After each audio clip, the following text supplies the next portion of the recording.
Islamic देश में जाकर भारत के प्रधानमंत्री जोगेश्वरी या ढाकेश्वरी शक्तिपीठ में पूजन करते हैं।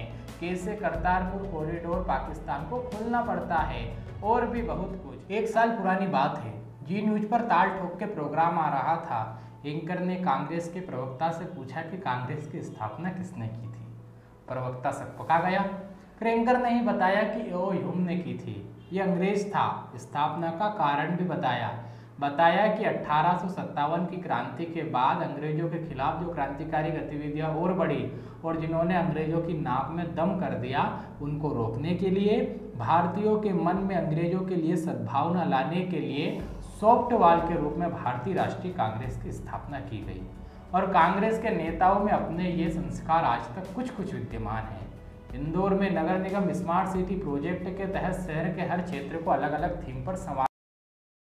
इसके लिए उस क्षेत्र में वैदिक काल से जुड़ी हुई प्रतिमाएं और दूसरी कलाकृतियां लगाई जा रही है।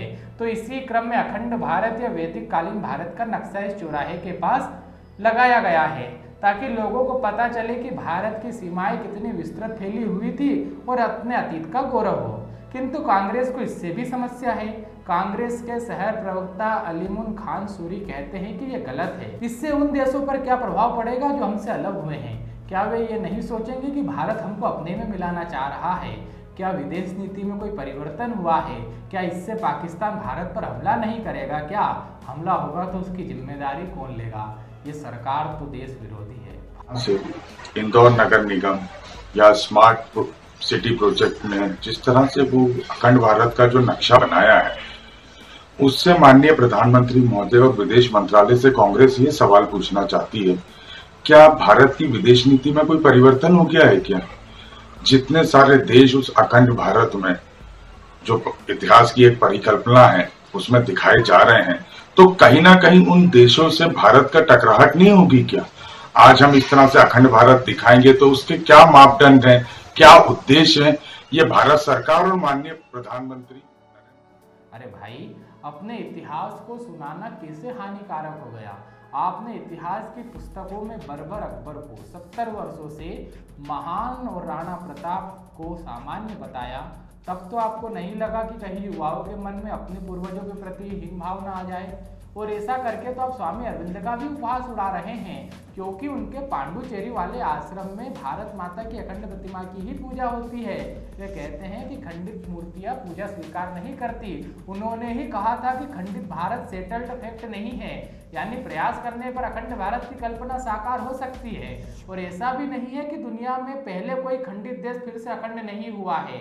एक माँ की कोख से पैदा हुए 2 बच्चे अलग भी होते हैं, एक भी हो जाते हैं।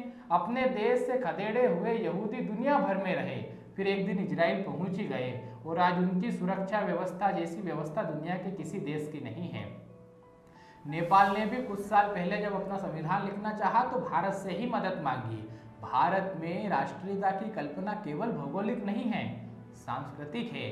तो कांग्रेस भी इस बात को ध्यान रखे और दुनिया के देशों का अध्ययन करे, देखे कि कैसे भारत के लोग दुनिया के सभी बड़े क्षेत्रों का नेतृत्व कर रहे हैं। कैसे बांग्लादेश जैसे प्रो इस्लामिक देश में जाकर भारत के प्रधानमंत्री जोगेश्वरी या ढाकेश्वरी शक्तिपीठ में पूजन करते हैं।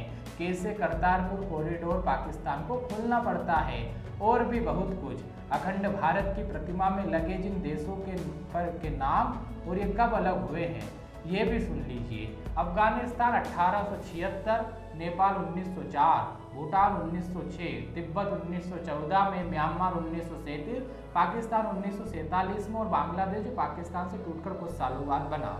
तो कांग्रेस के ये लोग जवाब दे दे कि क्या वे अखंड भारत चाहते हैं या नहीं, और यदि चाहते हैं तो फिर जहाँ चाहे वहाँ राह मिल ही जाएगी।